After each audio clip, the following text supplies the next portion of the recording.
सुटला 17 सुटला।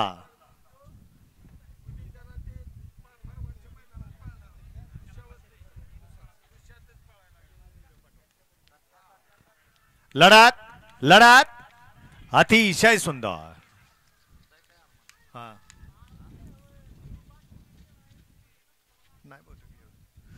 गड क्रमांक 17चा निकाल 17चा निकाल आहे। तास क्रमांक 5 मधून धावली गाडी ओम नमः शिवाय बाबूशेठ जाधव गुरसाळे हिंद केसरी सोन्या ड्रायव्हर खटाव या गाडीचा प्रथम क्रमांकाला विजेते बैलगाडी मालकाचं त्यावरती बसलेल्या चालकाचं हार्दिक हार्दिक अभिनंदन।